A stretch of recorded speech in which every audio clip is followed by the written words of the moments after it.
कथाएं हैं, उसी प्रकार चंद्रवंश के राजा भी किसी से कम नहीं हुए हैं। उनके वंश की कथा भी इतनी पावन है कि जो जीव एक बार मन लगा करके श्रवण कर लेते हैं उनके जन्म जन्मांतर के पाप दूर हो जाते हैं। तो कहने लगे समझाइए प्रभु।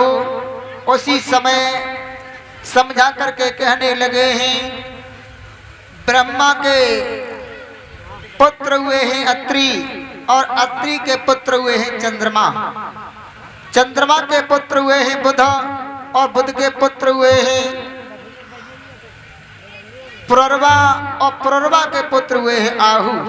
आहू के पुत्र हुए हैं नहुस और नहुस चंद्रवंश के ऐसे राजा हुए हैं जिन्होंने 100 यज्ञ पूर्ण करने के बाद में इंद्रासन पर कब्जा कर लिया और इंद्रासन के अधिकारी बन करके इंद्रासन पर राज्य किया। लेकिन एक तुच्छ सी गलती के कारण इन्हें अगस्त महात्मा का श्राप लगा और इन्हें अजगर सर्प बनना पड़ा, क्योंकि इंद्राणी के चक्कर में पर स्त्री के चक्कर में इन्हें अजगर बनना पड़ा और स्वर्ग से फिर नरक में आ गए। तो किसी कवि ने बड़ी सुंदर पंक्तियां लिखी हैं, वो बताया है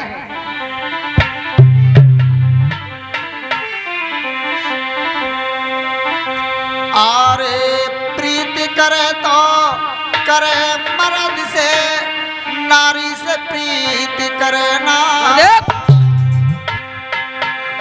पर नारी अपनी नाय होवे बिन आई मौत मरना।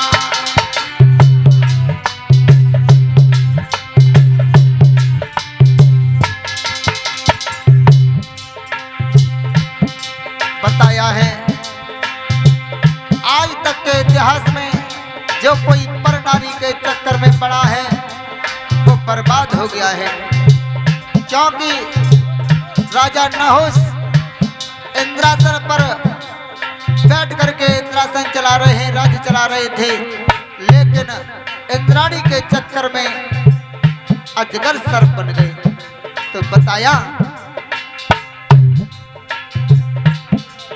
अरे प्रीति करी थी रावण ने सीता से नेह लगायो,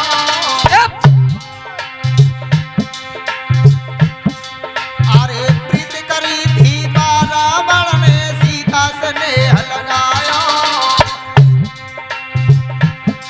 अरे सोने की लंका छनंग में कोई बन कुल को नाश करायो।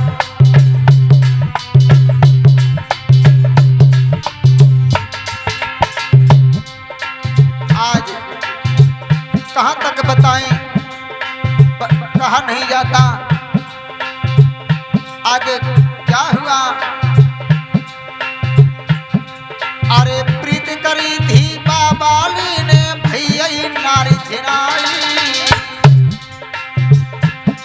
अरे प्रीति करी थी बाबाली ने भैया नारी छिनाई, अरे पंपापुर में रामचंद्र ने दीनों धर्म गिराई,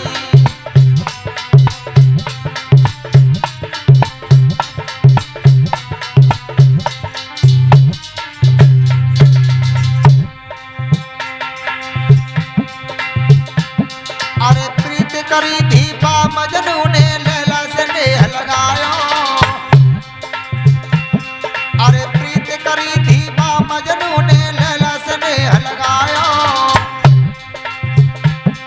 अरे सीरी और फरियाद मिट गए कछु हाथ नहीं आयो।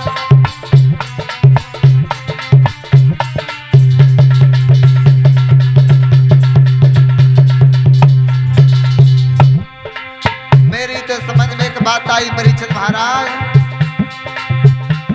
अरे नहर वक्त पे ना आए तो घर की नाली ही अच्छी, अरे नहर वक्त पे ना आए तो घर की नाली ही अच्छी, अरे ब्यूटी भूल बन चलन नारे से कारी कारी ही अच्छी।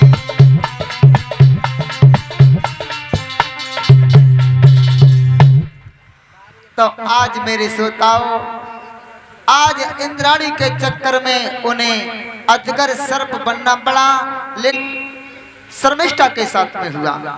और देवयानी के गर्भ से 2 पुत्रों ने जन्म लिए, जिनके पुत्र हैं यदु और तुर्वस। और जो शर्मिष्ठा के गर्भ से 3 पुत्रों ने जन्म लिए हैं, जिनके नाम है ध्रुव और अनु और पुरु। ये 3 पुत्र शर्मिष्ठा के गर्भ से पैदा हुए। इधर आगे चल करके इन्हीं महाराज याति के बड़े लड़के यदु के नाम पर यदुवंश चला। और इन्हीं महाराज यदु के 56वीं पीढ़ी पर मथुरा नगरिया में एक ऐसे प्रतापी राजा हुए जिनका नाम है उग्रसेन। उग्रसेन मथुरा नगरिया पर शासन चला रहे हैं। उनकी रानी का नाम है पवन रेखा। बड़ी ही पतिव्रता नारी है, अपने पति का 8वां पैर ध्यान रखती है। धीरे धीरे समय व्यतीत होता जा रहा है। घर में राज्य में किसी बात की कोई कमी नहीं है, लेकिन कमी है तो एक बात की कि घर में कोई लाल नहीं है। तो एक दिन आज मैया पवन रेखा ने अपने पिया महाराज उग्रसेन को अपने आंगन में बुलाया और आंखों में आंसू भर करके कहने लगी, महाराज दुनिया के लोग हमसे बाज कहते हैं, आपको निर्वंशी राजा कहते हैं। मैं क्या करूं, कहाँ जाऊं? ऐसा मालूम पड़ता है कि मैं अपनी आत्महत्या कर लूं। तो मेरे श्रोताओं,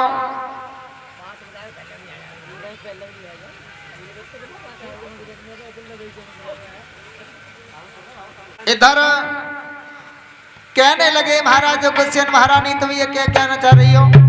ये देना और लेना ये पार ब्रह्म परमेश्वर की लीला है, हमारे तुम्हारे हाथ में ये कुछ नहीं है। तो आंखों में आंसू भर करके महारानी पवन रेखा कहने लगी, महाराज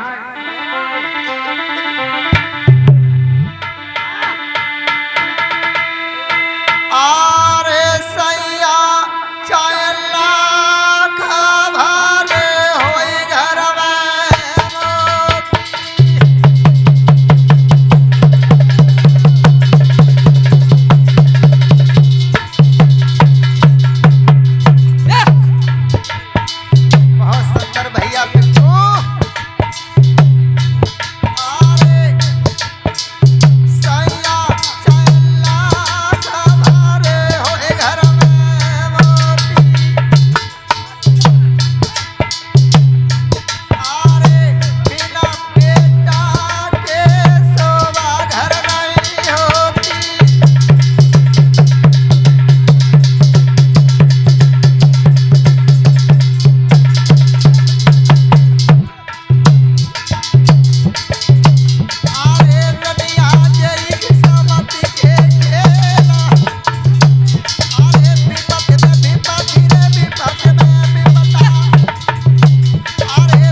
जैसे ही आंखों में आंसू भर करके पवन रेखा कहने लगी, महाराज एक बेटा के बिना ये मेरा घर आंगन सुना है। दुनिया के लोग पता नहीं कैसे कैसे ताने मारते हैं, मुझसे बाज कहते हैं और तुम्हें निर्वंशी कहते हैं, तुम्हारा चेहरा देखना पसंद नहीं करते हैं। कहाँ जाऊं, क्या करूं? ऐसा मन में आता है कि मैं अपनी आत्महत्या कर लूं। उसी समय महाराज उग्रसेन अपनी महारानी को समझाते हैं, कहने लगे, महारानी रोने की कोई बात नहीं है, तो अपना मन हल्का करने के लिए अपनी सहेलियों को तैयार कर लो, रथ को सजवा लो और फूल बाग में घूमा। तो आज महाराज उग्रसेन के कहने से महारानी पवन रेखा ने रथ को सजवाया और सहेलियों को साथ में लिया और बगिया में घूमने के लिए चली है। आर रथ कुलो सजवाई रे रानी बड़ी अगानी,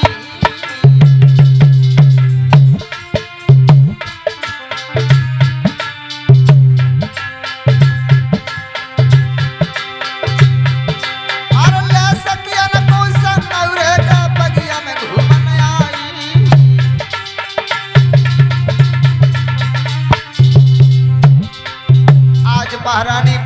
रेखा सखियों के साथ में फूल बाग में आ गई।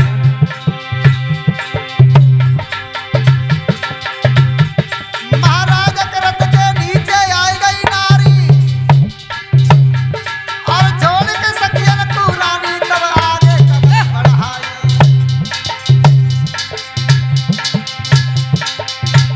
भैया होनहार बलवान समय को चक्रवारी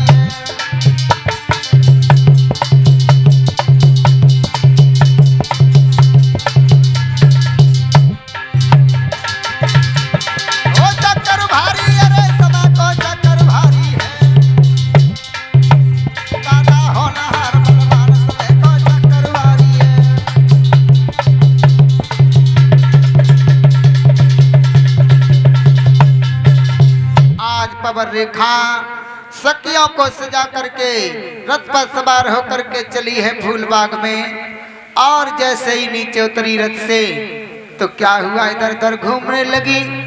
तो अक्सर उसकी नजर जैसे ही पवर रेखा के ऊपर पड़ी तो मन ही मन विचार करने लगा कि इस रानी की गोद अभी तक सूनी है, मुझे इसकी गोद को भरना है।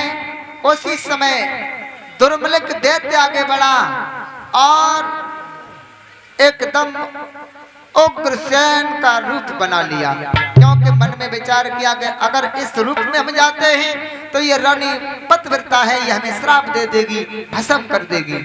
तो आज उग्रसेन का रूप बना करके दुर्मलिक दैत्य रानी पवर रेखा के पास में पहुंचा और जहां रानी घबरा रही थी, चिल्ला रही थी, और जाकर के कहने लगा, रानी पवर रेखा तू क्यों रो रही है? उसी समय मेरे श्रोताओं पवर रेखा ने जैसे उग्रसेन के रूप में देखा दैत्य को तो ना समझ पाई और कहने लगी, पिया आप? हाँ, कि आप तो महलों में थे। तो कहने लगे वो दुर्मलिक दैत्य महाराजा के रूप में कि रानी जैसे ही तुम बगिया में चली आई तो मेरा मन नहीं लगा, मैं भी तुम्हारे पीछे पीछे दौड़ा चला आया। चलो कोई बात नहीं, घबराने की कोई बात नहीं है, तुम हमारे साथ में आओ और आकर के इस वन का आनंद ले। और बोला है वो दुर्मलिक दैत्य महाराज उग्रसेन के वेश में। बोला प्रिय रुदन मत कर, हाजिर है तेरा रखवाला मेरे सामने, और तो देखे है कौन बड़ा हिम्मत वाला।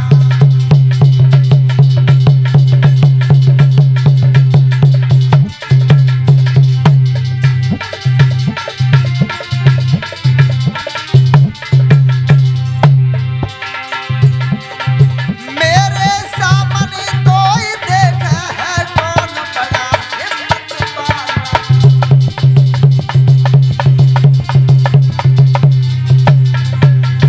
और बोला दुर्मलिक, आओ इस बिहार का सुख लूटे, जीवन भी बन के शर्माए, जो बन के खिले हुए गुल है जीवन भी उनको शर्माए।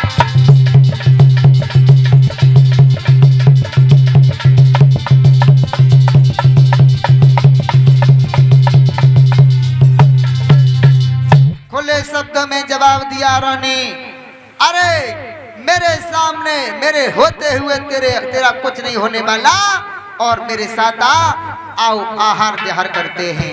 आज रानी पवर रेखा ना समझ पाई उस राक्षस की चाल को और अपना पिया समझ करके उस दैत्य के साथ में घूमने लगी। और क्या हुआ उसी समय, और धोखा से बानी जने और रानी संग को मत कमाई।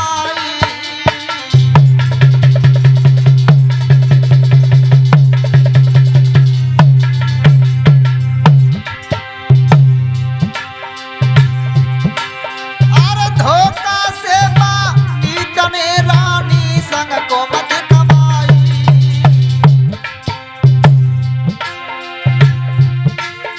के बाद में बारा झसने लो असली रूप बनाई।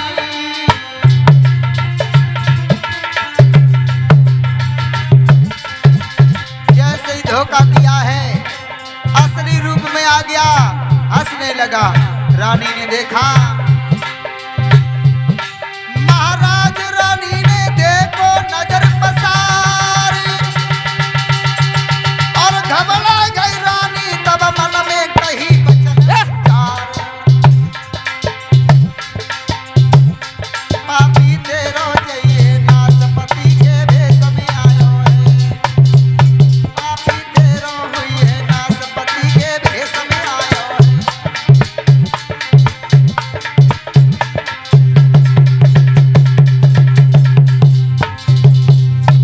आज जैसे ही धोखा किया है, छल कर दिया उस धर्मलक दैत्य ने और असली रूप में आ गया, हंसने लगा।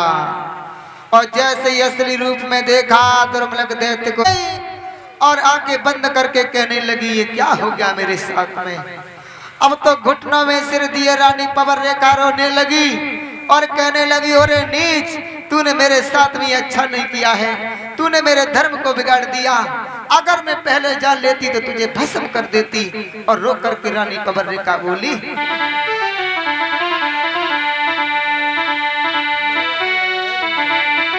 तेरा जइए सत्यानाश, अभागे धर्म बिगाड़ो मेरा।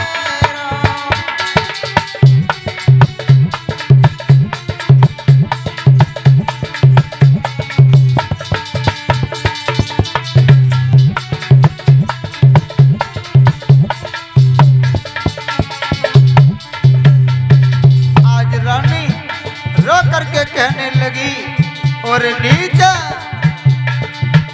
अरे धर्म बिगाड़ो मेरा, अधर्मी धर्म बिगाड़ो मेरा।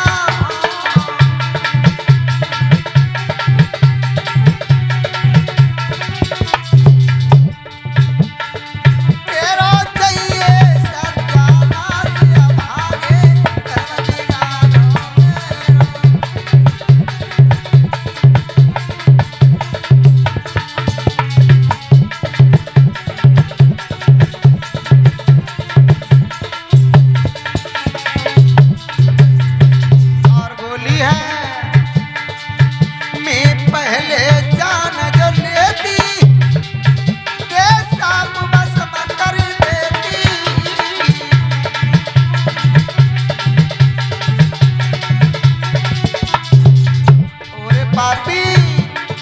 अच्छा नहीं किया, मैं पहले जान जल लेती, साब बस में कर देती, मेरो जीवन भव बर्बाद अभागे धर्म बिगाड़ो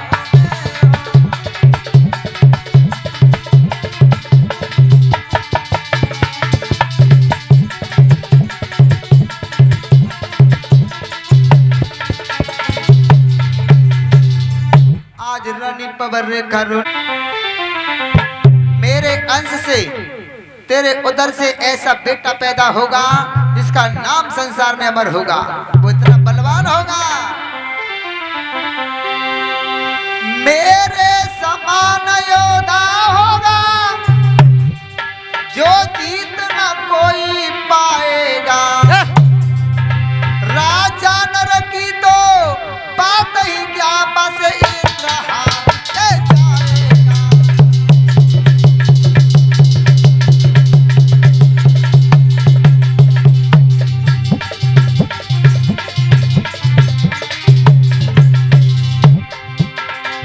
राजा नर की तो बात दूर, बस इंद्र हारते जाएगा।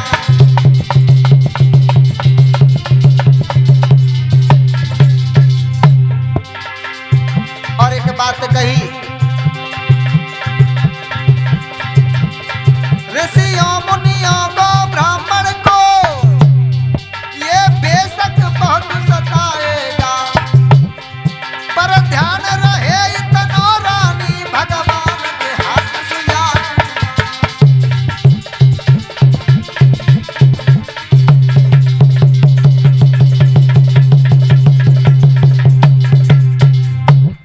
खुले शब्दों में जवाब दिया, रानी तू क्यों दुखी हो रही है, तेरे कोख से ऐसा बेटा पैदा होगा जो इतना बलवान होगा, उसे देवता भी हार के जाएंगे। और बेशक ये ऋषियों गौ ब्राह्मणों को सताएगा, लेकिन इसको मारने के लिए भगवान को आना पड़ेगा, भगवान को आना पड़ेगा। आज ऐसा कह करके दुर्मलक वहां से चला जाता है। इधर आंधी शांत हुई, रानी पवन रेखा सिसकती हुई आगे बढ़ी है तो अपनी सहेलियों से मिली। जब सहेलियों ने देखा और पूछा, बहन तेरा श्रृंगार तो सब उजड़ गया, ये क्या हो गया? सोई पवन रेखा रो करके कहने लगी, बहन इस बगिया में बहुत बड़े भालू बंद रहे हैं, वो उन्होंने हमारे श्रृंगार को उजाड़ दिया, चलो घर पर चलते हैं। उस बात को छुपा लिया। आज रानी पवन रेखा अपनी सहेलियों को साथ में लेकर के पुनः रथ पर सवार होकर के मथुरा के राजमहल में आ गई। अब तो धीरे धीरे समय व्यतीत होने लगा और आगे जैसे ही प्रसव काल का समय आया है तो आज अशुभ होने लगे हैं, बड़े बड़े अशुभ होने लगे हैं। परिचित महाराज आज यज्ञपति कहाँ चलेगा, छुट्टी पाएगा? अच्छा घूमेगा। इधर मेरे श्रोताओं, जब घर में सपूत पैदा होता है तो बड़े बड़े सगुन होते हैं, जब कपूत पैदा होता है तो बड़े बड़े असगुन होते हैं। कुत्ते गलियों में चिल्लाते हैं, सियार चिल्लाते हैं, बादलों में बिजली कड़कती है, आंधी तूफान आते हैं, ये असगुन हो रहे हैं। आज पवन रेखा को पीड़ाएं होने लगी है और धीरे धीरे धीरे धीरे अब तो असगुन होने लगे हैं। और कैसे असगुन हो रहे हैं? पैदा होते ही बालक के आंधी तूफान मचाने लगी।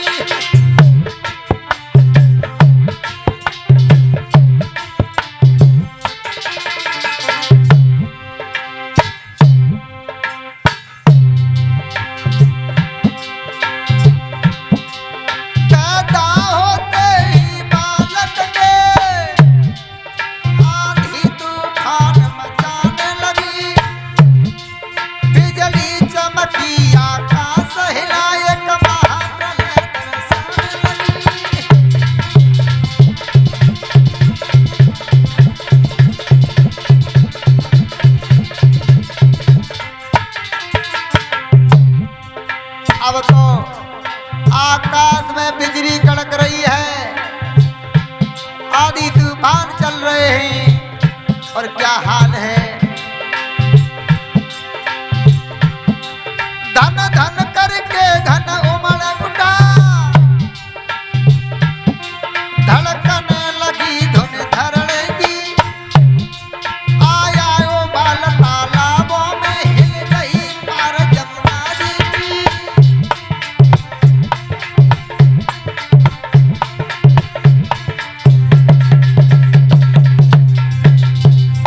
आज मेरे श्रोताओं, पवन रेखा के गर्भ से एक बालक ने जन्म लिया तो असगुन होने लगे और आकाश में बिजली कड़कने लगी है,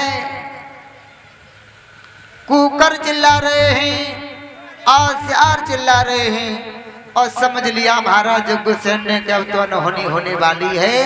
उसी समय मेरे श्रोताओं, पैदा होते ही महाराज गुस्सेन ने भोजराज कंस को एक संदूका में बंद करके जमुना नदी में बहा दिया और वो संदूक बहता हुआ बटेश्वर के राजा थे सूरसेन, उन्होंने उस संदूक को निकाला तो एक बालक दिखाई पड़ा।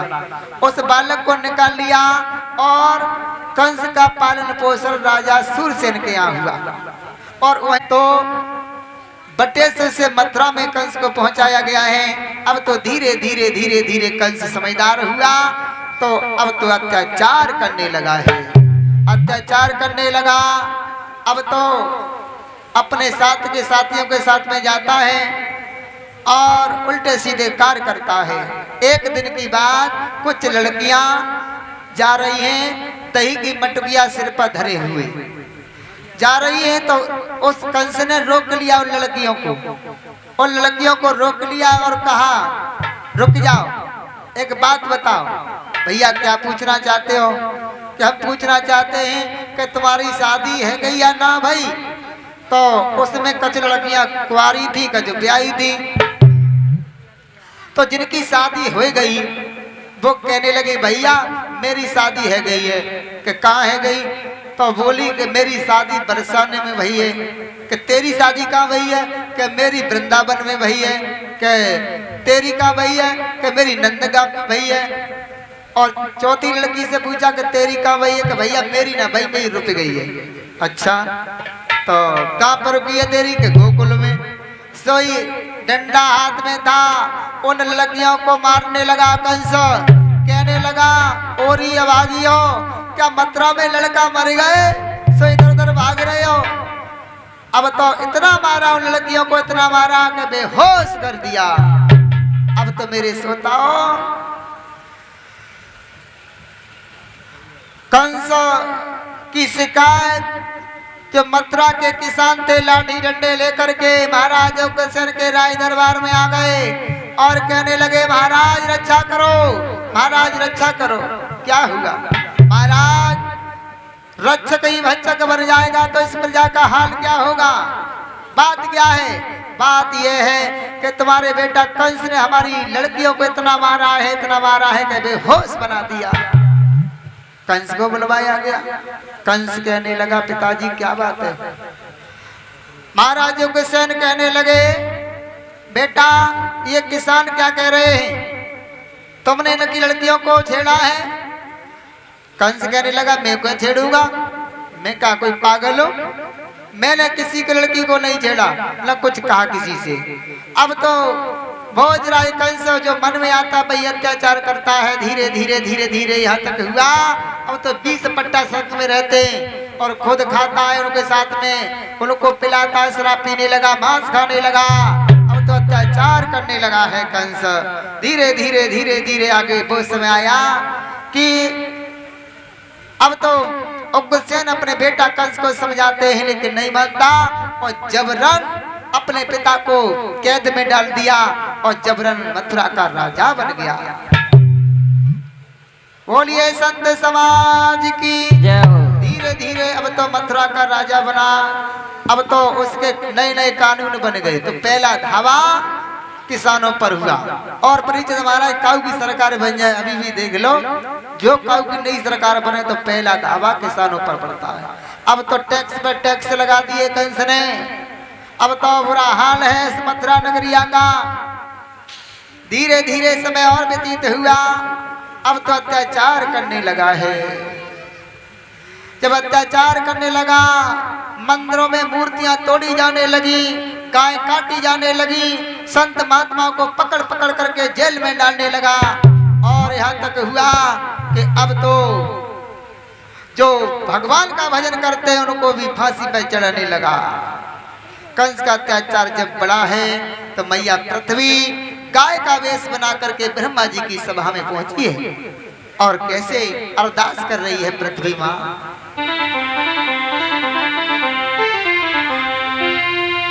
और कपिला भेसा बनाई के गाय बड़ी अगारी।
सभा में गाय कपिला, पृथ्वी कपिला गाय का वेश बना करके पहुंच गई और कहने लगी, हे ब्रह्मदेव हमारी रक्षा करो, हमारी रक्षा करो। इधर सभी देवता भी ब्रह्मा जी की सभा में आ गए। जब ब्रह्मा जी की सभा में सभी देवता आ गए और कहने लगे, ब्रह्मदेव हमारी रक्षा करो, हमारी रक्षा करो। उसी समय देवताओं की और पृथ्वी की करुण भरी आवाज ब्रह्मा जी के कान में पड़ी। तो ब्रह्मा जी ने समझाया, हे पृथ्वी, हे देवताओं, समय समय पर तुम्हारी आंखों के आंसू जिन स्वाधीन सच्चिदानंद ने पहुंचे हैं उन्हीं का भजन करो और वो तुम्हारी पीड़ा को अवश्य दूर करेंगे। तो सभी देवता मैया पृथ्वी कहने लगी, प्रभु वैकुंठनाथ भगवान हरि कहां पर मिलेंगे?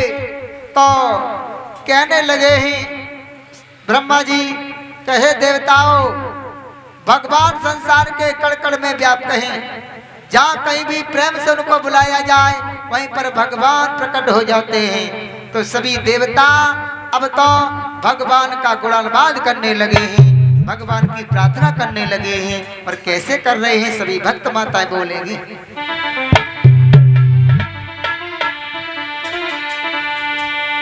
आरे तेरा सुनो ही तकारी और मुँह पे पीर पड़ी रहती बारी, तेरा सुनो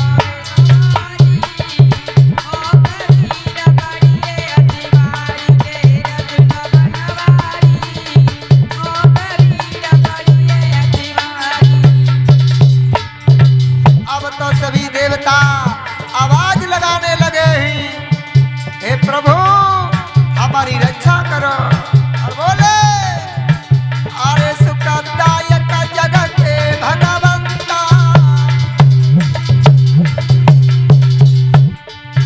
अरे सुखदायक जगत के भगवंता,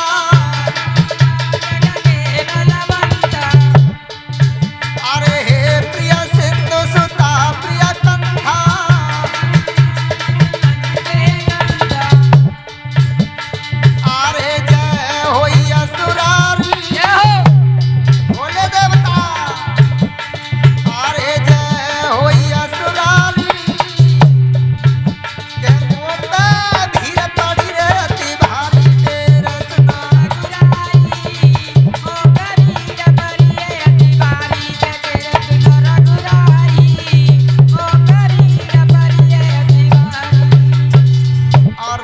बोले,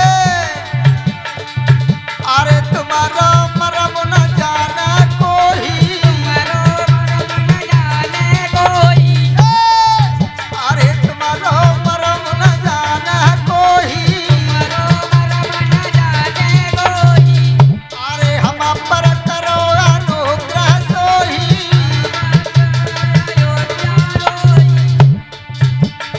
अरे हरो चिंता सारी,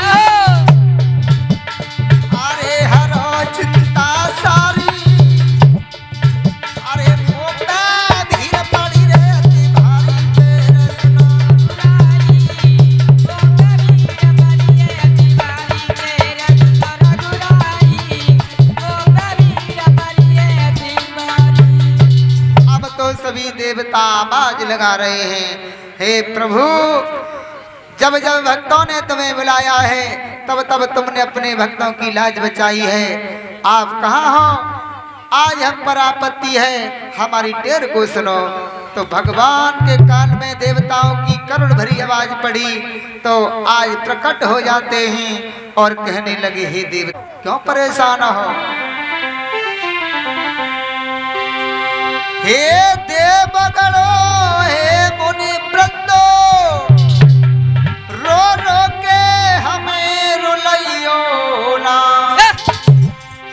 हे वसुंधरे निश्चिंतर हो, अब ज्यादा बिना सुनाइयो ना।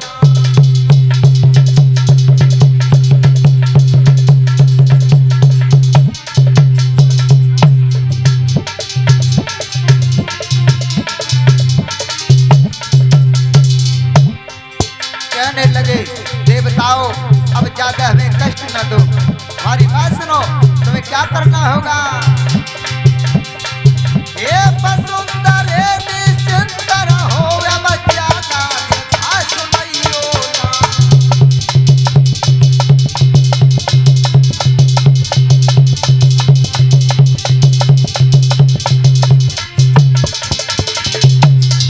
और बोले अरे तुम भी जइयो घूमे धरो याद वीरूपा। अरे आऊंगा यदुवंश में बनकर यादव भूपा।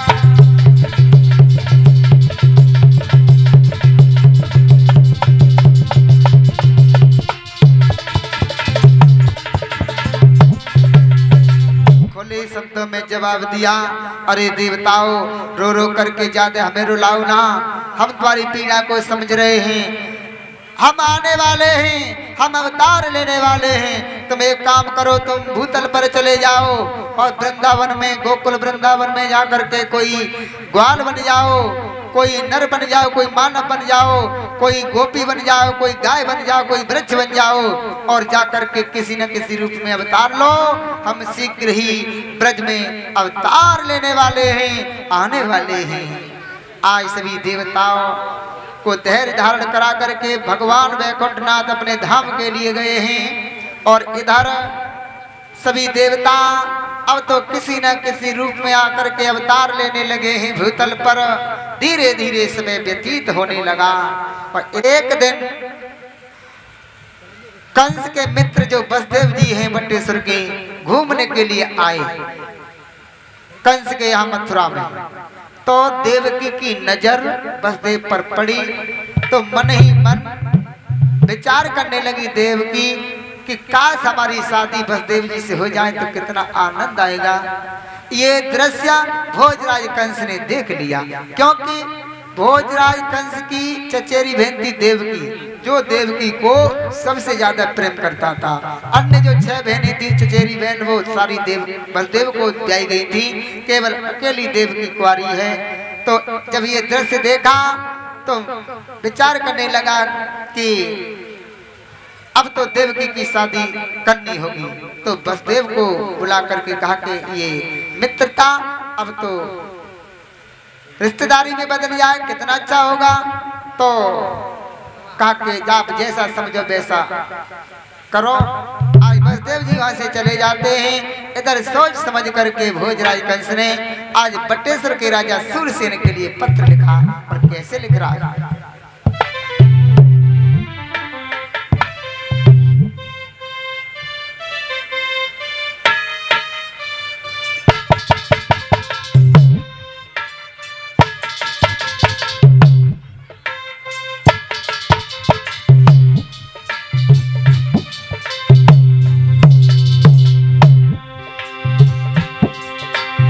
आज कंस पत्र कैसे लिख रहा है। अरे सीधी श्री रे सबा लाई कहो रे सबा लाई, सबा लाई। अरे हमने तो ले लइए शरण तुम्हारी।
और नाई और पंडित को बुलाया, कहा कि जाओ बटेश्वर के लिए और जाकर के बसदेव का जो लगन पक्की है वो जाकर के चढ़ा दो।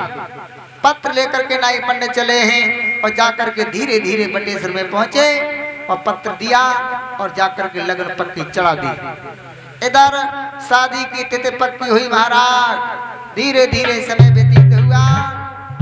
अब तो शादी वाला दिन आ गया। अब तो बसदेव दूल्हा बन करके मथुरा नगरिया में आ रहे हैं। तब तक एक प्रभु का भजन बोलो और उसके बाद में कैसे विवाह होगा वो कथा आप लोगों को श्रवण करो।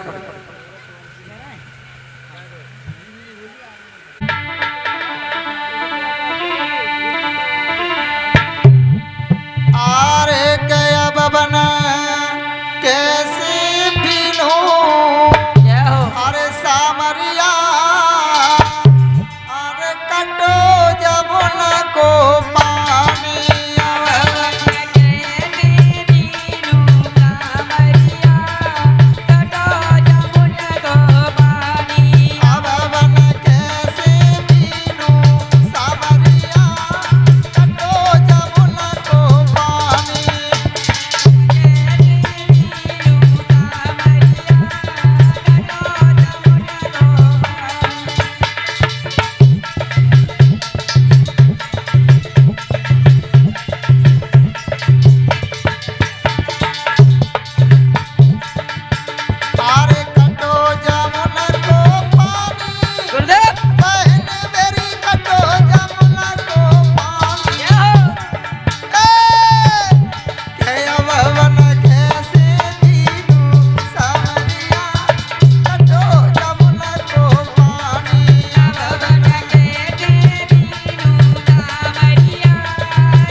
अब पानी मेरे घुटुआ नो आयो,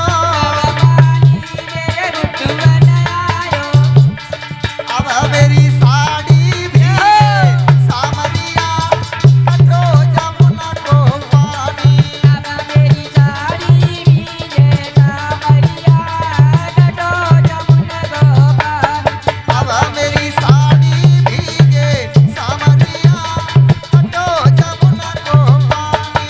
अब मेरी साड़ी भीगे सामरिया कटो जमुना को पानी। श्री कृष्ण मेरो सामरिया भाभी झल्लेदार, भाभी झल्लेदार। श्री कृष्ण मेरो देवरिया भाभी झल्लेदार, भाभी झल्लेदार। श्री कृष्ण मेरो सामरिया भाभी झल्लेदार, भाभी झल्लेदार। श्री कृष्ण मेरो देवरिया भाभी झल्लेदार, भाभी झल्लेदार। अरे गले का हरवा तुम लाइयो, गले का हरवा तुम ले आइयो, अरे गले का हरवा तुम लाइयो, गले का हरवा तुम ले आइयो। और पेंदा लावा मेरो देवरिया भाभी झल्लेदार, भाभी झल्लेदार। लावे मेरो सामरिया भाभी झल्लेदार, भाभी झल्लेदार। अरे पेंदा लावा मेरो देवरिया भाभी झल्लेदार, भाभी झल्लेदार। लावे मेरो सामरिया भाभी झल्लेदार, भाभी झल्लेदार। बोलिए आनंद कंद भगवान की। जय हो। अब बटेश्वर से मथुरा के लिए धीरे धीरे धीरे धीरे आज मथुरा में आए हैं और धूमधाम से देवकी और वसुदेव का विवाह हुआ। उच्च कोट के ब्राह्मणों के द्वारा विवाह को पढ़ा गया है और सारी विवाह की रस्म पूरी होने के बाद में जब विदाई का नंबर आया है तो जब वसुदेव और देवकी की जब विदा हुई है तो भोजराज कंस आज विदाई अपनी बहन की कैसे कर रहा है।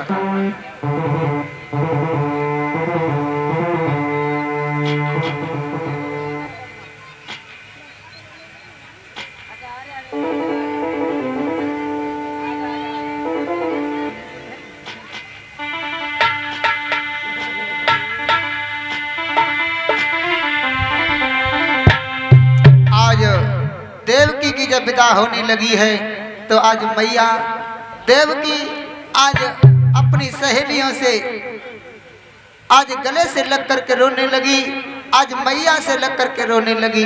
आज मैया सभी सहेलियां देवकी को समझा रही हैं, बहन अभी तक तू अपने पिता के घर पर रही, अब तू अपने पति की हो चुकी है, अब जा करके हर सुख दुख में अपने पति का साथ देना। मेरे श्रोताओं इधर देवकी रो करके कहने लगी है अपने भैया,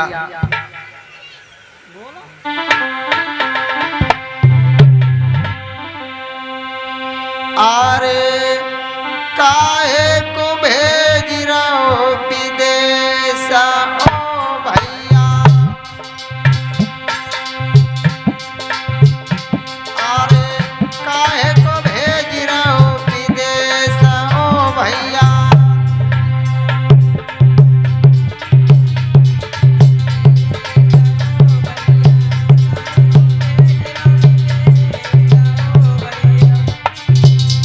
आज देवकी कहने लगी भैया तेरे साथ साथ मैं बचपन से खेली हूँ, क्योंकि आज मैं तुझे छोड़ करके जा रही हूँ। और रो करके बोली,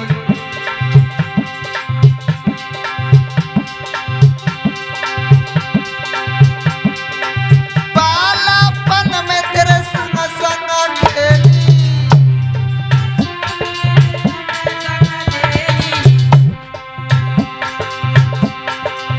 बाला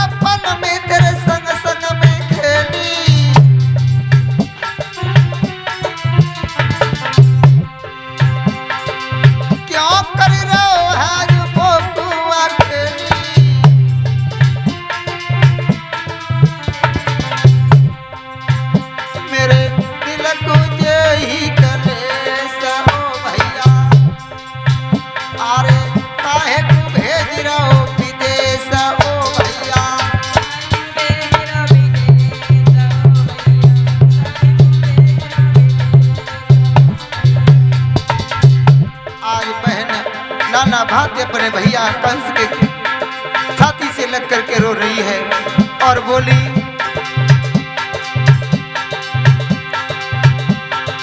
रक्षा बंधन पे मेरे घर आइए,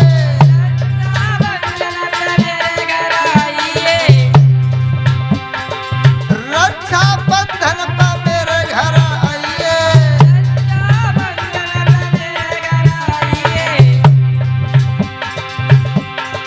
मोई निभाए भैया मेरे आइए,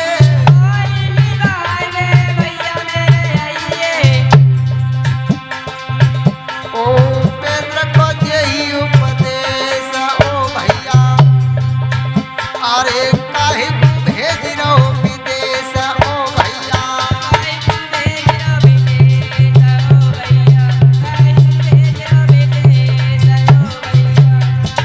आज कंस और देवकी का संवाद हो रहा है, तब तक ससुराल पक्ष से आवाज आई कि बहू को रथ में बैठा दो, आगे का रास्ता बड़ी दूर है। तो क्या हुआ, अरे रथ में देवकी जा रही है, पीछे से एक रसाला है, पक रथ कुहा गिरो कंस राज वसुदेव कुमार का साला है।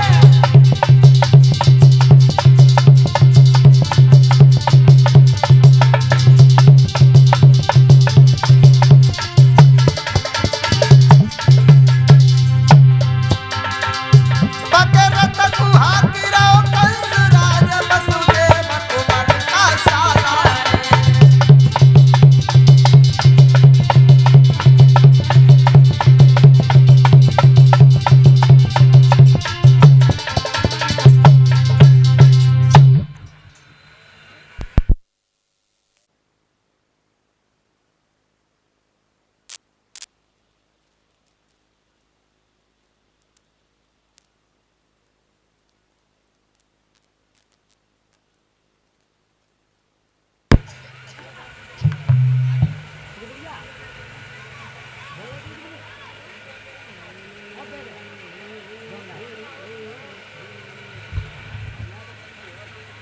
और भैया एक बच्चे का मोबाइल खो गया है, जियो का, विशाल का मोबाइल है, किसी माता बहनों को भाई को मिला हो तो हमारे पास भिजवा दें, तो यहाँ से वो ले लेंगे, ठीक है। हाँ, किसी भाई बंधु को मिला हो तो यहाँ भिजवा दें, जियो का मोबाइल है। इधर कंसराज अपनी बहन को विदा कर रहा है, रथ में बैठाल करके रथ को हाँक रहा है। उसी समय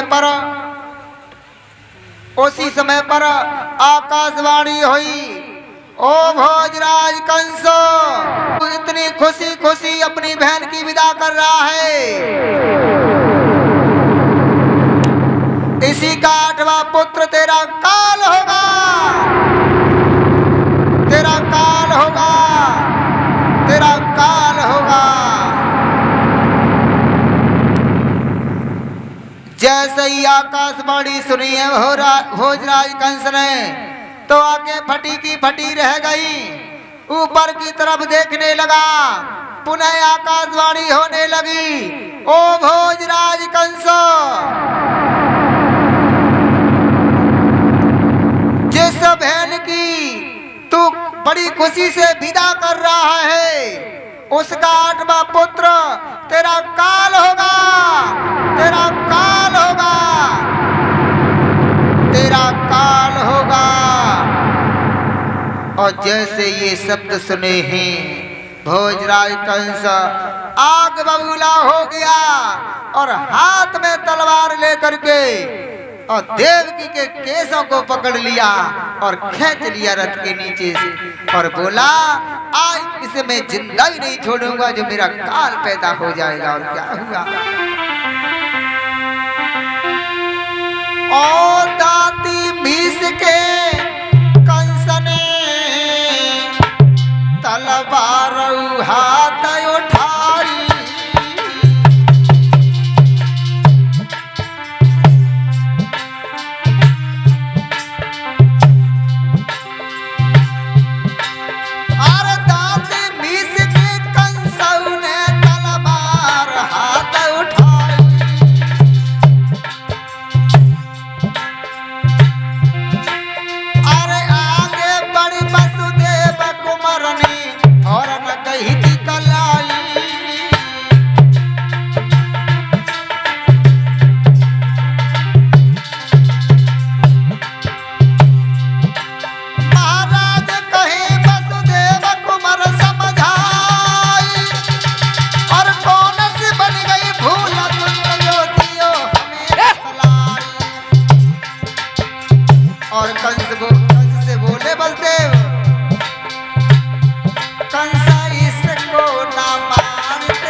जैसे ही तलवार हाथ में ली कंस ने और देवकी के केस पकड़ के रथ के नीचे खींच लिया और जैसे ही मारने के लिए तैयार हुआ और वैसे ही वसुदेव ने आगे बढ़ करके कलाई पकड़ ली कंस की और कहा, कंस क्यों मारना चाहता है देवकी को?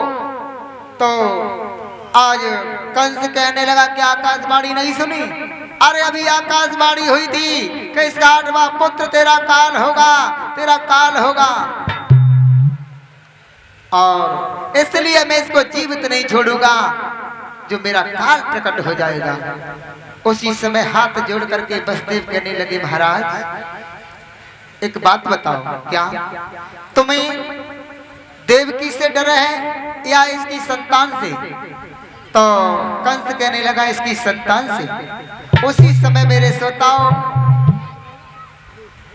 वसुदेव जी कहने लगे हैं, कंस जो संतानें देवकी के उदर से होगी वो हम तुम्हें दे देंगे, चाहे आप मार देना चाहे छोड़ देना। तो कंस कहने लगा, गोधन की कसम, गोधन की कसम, जमुना मैया की कसम, जमुना मैया की कसम, जो संतान जो देवकी के गर्भ से होगी वो हम तुम्हें दे देंगे। उसी समय क्या हुआ, देवकी और वसुदेव को कारागृह में डाल दिया कंस ने और मथुरा नगरिया में अब तो शासन करने लगा, अत्याचार करने लगा। अब तो धीरे धीरे वहां पर और आगे समय बढ़ा है।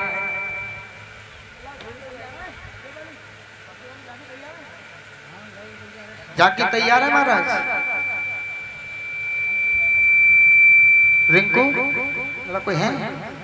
जाके तैयार हो, तैयार रख के जैसी आवाज लगाएं वैसे आप लोग आ जाएंगे, ठीक है? अभी समय लगेगा कम से कम 20 मिनट।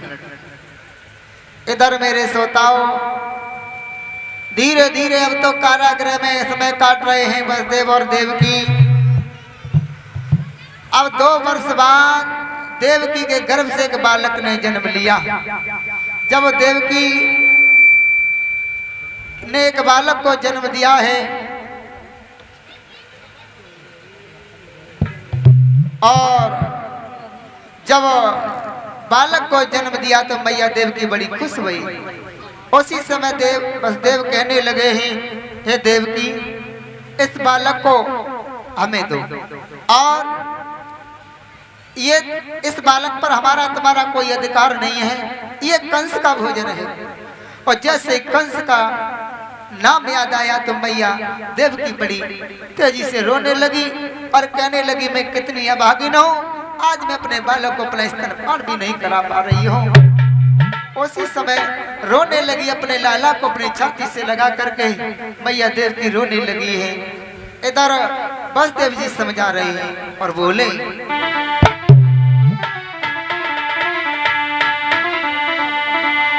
आरे रहे वसुदेव समझाई कि करो कर ले री।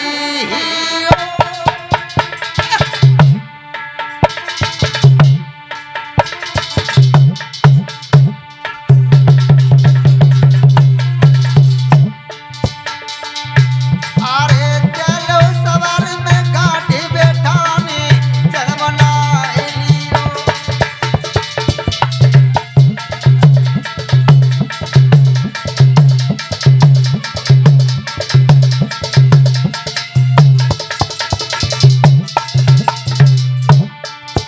समझ लो कि तुम्हारी कोख से किसी बेटा ने जन्म नहीं लिया है। और बोले बलदेव जी,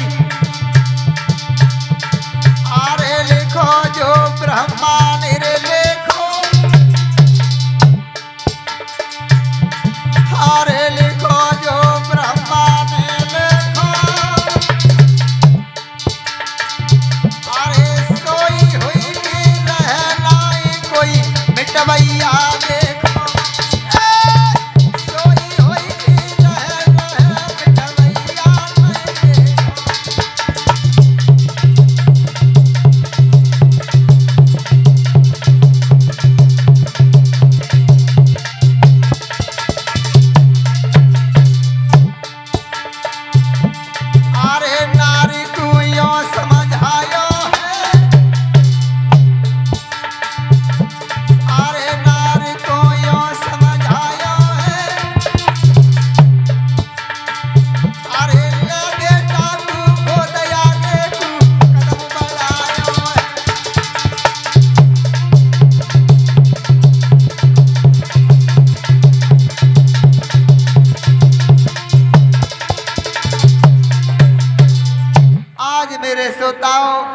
वसुदेव जी ने वो बालक लिया, गोद में लेकर के चले हैं कंस की तरफ।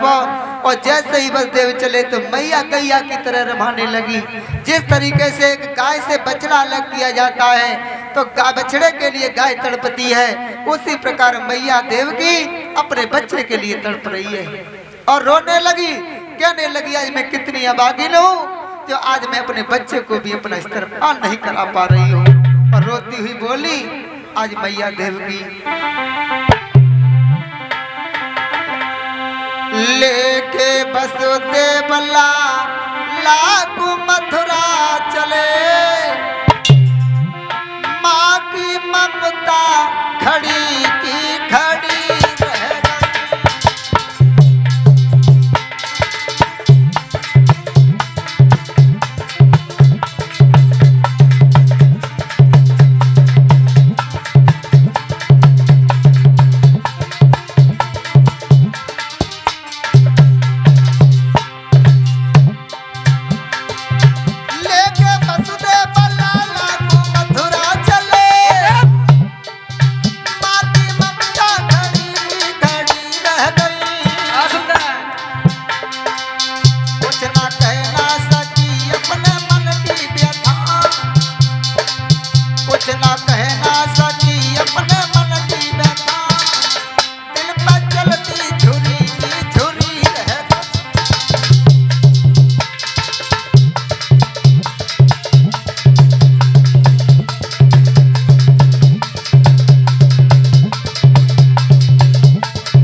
बिलखती रही।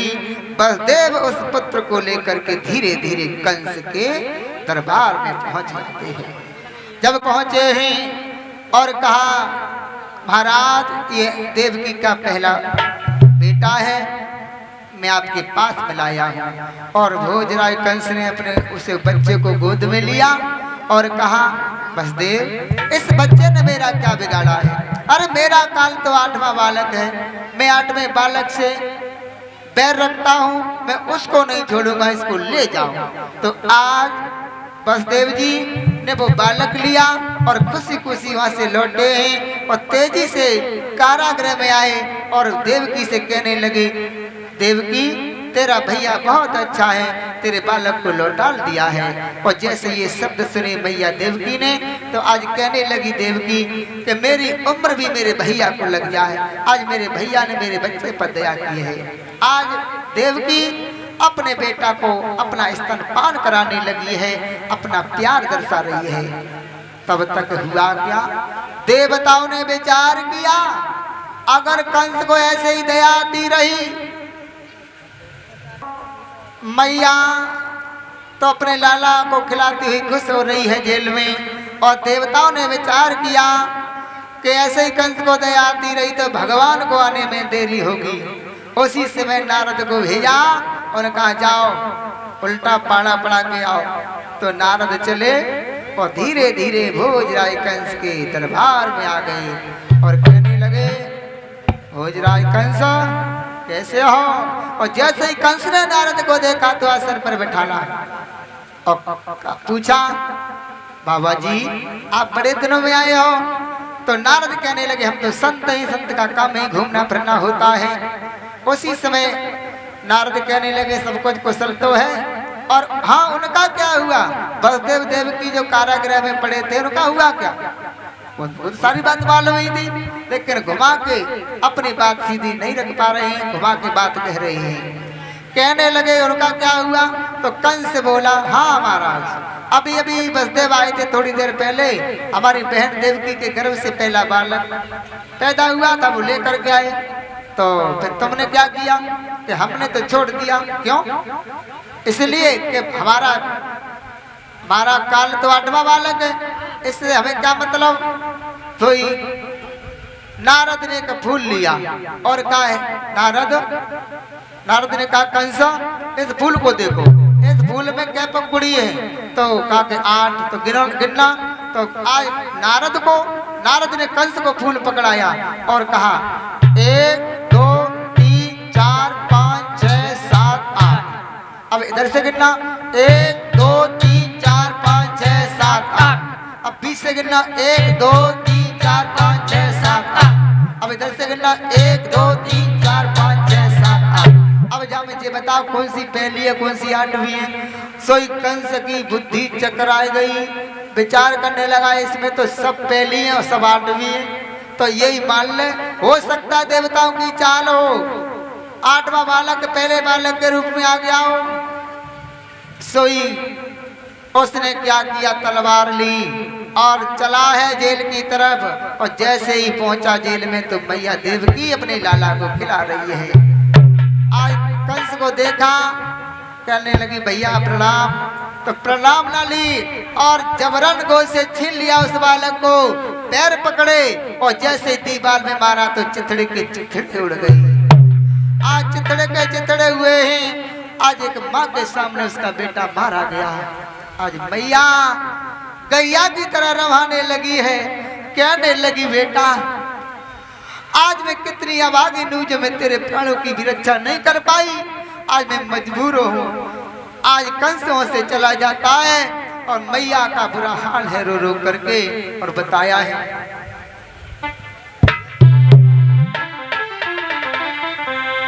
आज मैया बोली खो दिया मैंने पाकर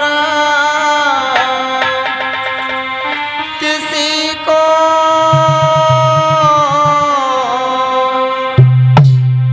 आग लग जाए इस जिंदगी को,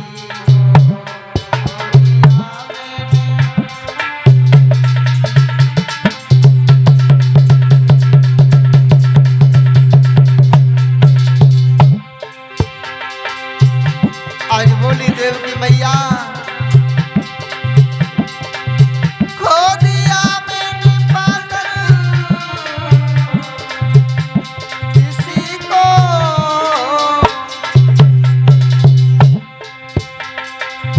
आग लग जाए इस जिंदगी को, खो दिया मैंने पाकर।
मैया का रो रो करके बुरा हाल है। देव की पछाड़े खा रही है। आज बस देव कहने लगे, देवकी तू क्यों पागली हो रही है? इन पुत्रों पर हमारा कोई अधिकार नहीं है। तू क्यों काय के लिए अपना दिमाग खराब कर रही है? आज बस देव अपनी पत्नी देवकी को तसल्ली धारण कराते हैं। धीरे धीरे समय व्यतीत होता जा रहा है। जो जो बालक देवकी के गर्भ से पैदा होता है, कंस उसका वध कर देता है। मैया अपने बालकों की भी रक्षा नहीं कर पाती है। अब तो धीरे धीरे समय व्यतीत हुआ। अब तो मैया देवकी के 6 बालक मार दिए कंस ने। 7वें गर्भ की बारी है। इधर देवताओं ने विचार किया कि अब हमें खेल करना चाहिए। उसी समय जैसे ही 6 महीने का गर्भ है देवकी मैया के, तो योग माया को आदेश दिया कि हे योग माया, तुम जाओ और देवकी के गर्भ को खींच करके रोहिणी के गर्भ में प्रवेश कर दो।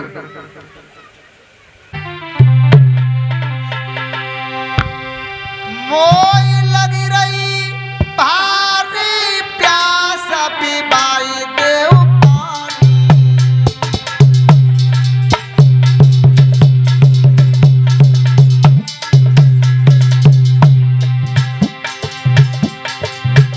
मोई लगी रही भारी प्यास, पिबाई देव पानी। अरे बिन पानी महाराज, बोली मैया, अरे बिन पानी महाराज, जाते जिंदगानी बिन पानी महाराज।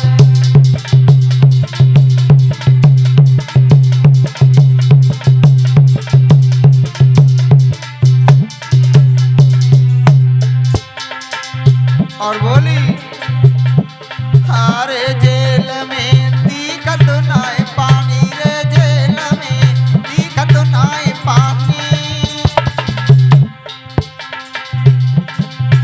अरे बिना पानी के आज कंठ मेरी जाई रही जिंदगानी, जेल में दिखत नाय पानी।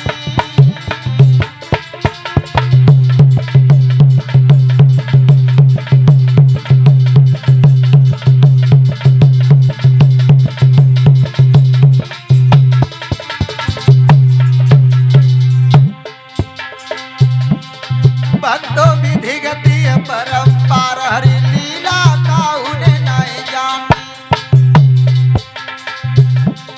भक्तो विधि गति परम्पार, हरि लीला काहुने नाय जानी।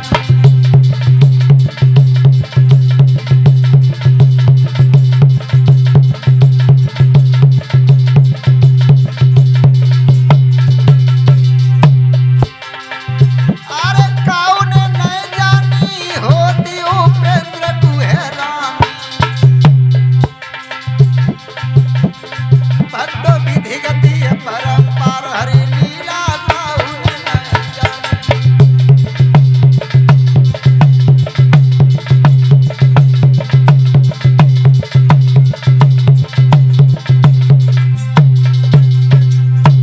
आज मेरे श्रोताओं, मैया को पीड़ाएं हो रही हैं, बड़ी तेज प्यास लगी है। कहने लगी, पिया मुझे बड़ी तेज प्यास लगी है, मुझे पानी पिला दो। लेकिन जेल में पानी भी नहीं है। 2-2 4-4 दिन की सूखी पाकी रोटी मिल जाती है तो मिल जाती है, पानी पीने को मिल जाता है तो मिल जाता है, ना भूखे प्यासे पड़े रहते हैं। क्योंकि कंस जानता है कि अगर देवकी को अच्छा भोजन दिया गया तो हमारा काल स्वस्थ और हिष्ट पुष्ट पैदा होगा। इसलिए अब तो मैया परेशान है जेल में। और धीरे धीरे समय व्यतीत हुआ तो अब इधर भगवान वैकुंठनाथ चले हैं अपने धाम से। और धीरे धीरे धीरे धीरे एकदम जेल में आकर के अपना रूप दिखाने लगे हैं। और जैसे जेल में रूप दिखाया है तो एकदम प्रतिबिंब बना, जेल की दीवार चमकने लगी। और जैसे प्रतिबिंब बना है। तो आज देवकी मैया और बलदेव जी हाथ जोड़ करके स्तुति करने लगे हैं, कहने लगे प्रभु हम आपकी क्या सेवा कर सकते हैं, हम तो एक प्रकटी पक्षी की तरह कैद में पड़े हुए हैं। तो भगवान कहने लगे अरे बसदेव देवकी हम तुमसे सेवा करवाने के लिए नहीं आए हैं, तुम्हारी सेवा करने के लिए आए हैं। अब हम जैसा कहेंगे वैसा आपको करना होगा। आप एक काम करेंगे, हम बालक के रूप में आने वाले हैं और तुम्हें एक छपरिया में रख करके हमें यहाँ से और गोकुल में नंद के यहाँ पहुँचाना होगा। उसी समय बसदेव जी कहने लगे कि प्रभु हम आप हमारी हालत को देख रहे हो, हम यहाँ से कैसे निकल सकते हैं। तो भगवान कहने लगे केवल आपको जो हम कहें वही करना है, आप करते जाइए वो होता जाएगा। आज धीरे धीरे आज भगवान ने क्या किया, आज सूक्ष्म रूप धारण किया और मैया के गोद में बालक के रूप में खेलने लगे। झांकी बन गई हो तो बुला के लेके आओ।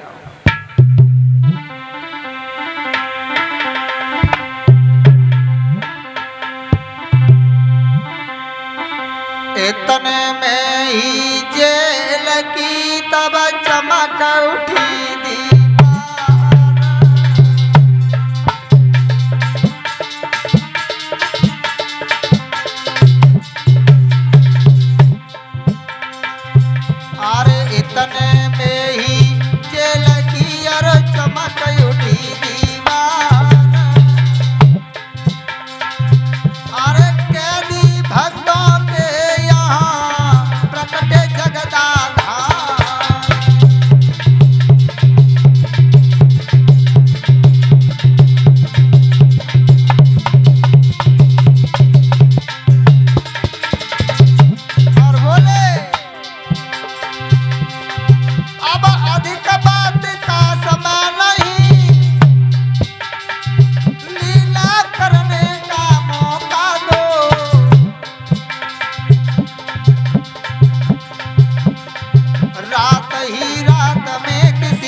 जेल में प्रकट हो जाते भैया बसदेव जी आ जाओ ले आओ। जैसे ही स्पर्श हुआ भगवान का तो हाथ की हथकड़ियां टूट गईं, पैर की बेड़ियां खुल गईं और जो पहरेदार लगे हुए थे वो उन पर बेहोशी आ गई और सो गए सारे पहरेदार। अब तो जेल में भगवान का अवतार हो चुका है। इधर बसदेव जी अपने लाला को छपरा में रख करके और चलने लगे हैं और इधर भगवान का अवतार हुआ है और भगवान के आने में अभी देरी हो रही है 2-4 मिनट की, तब तक एक भजन बोलो। भादों की रात काली झोंकी रे अंधेरिया,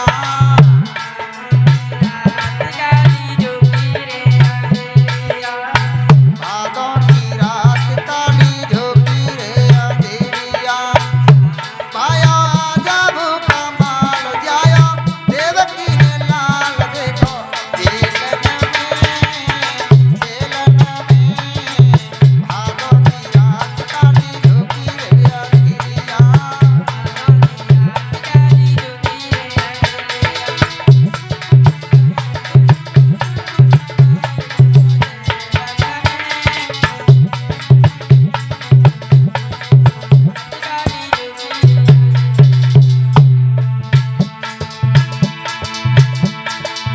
अब तो आरे अदब तक शक्ति पैदा हो गई जेलन के दरम्यान हो।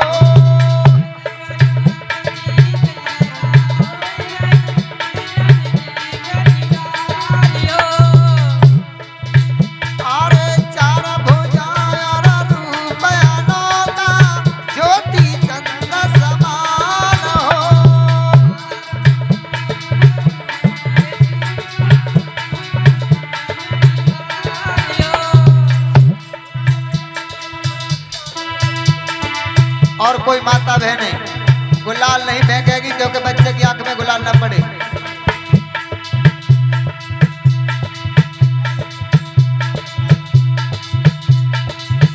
आरे चार भुजा और रूप अनोखा ज्योति चंद्र समान हो।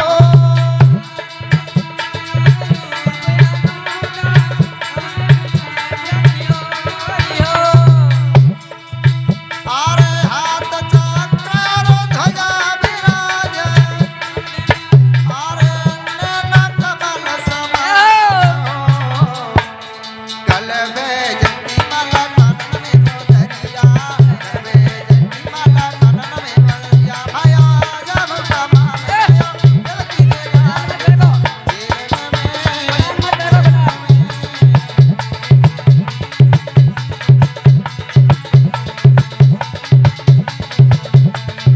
गणपति महाराज ये गुलाल मत फेंको। अभी गुलाल फेंकने को किसने कहा तुमसे? हैं? जब बधाई बजेगी तब जो चौकी चॉकलेट तब फेंकियो। तुम तो पहले से ही जब उड़दंगा होने लगा पांडाल में। अच्छा लग रहा है। बैठ जा बच्चे। सभी माता बहन बैठ जाओ। अब कोई गुलाल नहीं फेंकेगा भैया, ठीक है? छोटा बच्चा आगे में पड़ गया, मालूम कितनी समस्या होगी। अब तो बसदेव जी अपने लाला कन्हैया को लेकर के चले हैं और धीरे धीरे धीरे धीरे चले जा रहे हैं। और क्या हुआ सभी माता बहनें बोलेंगे।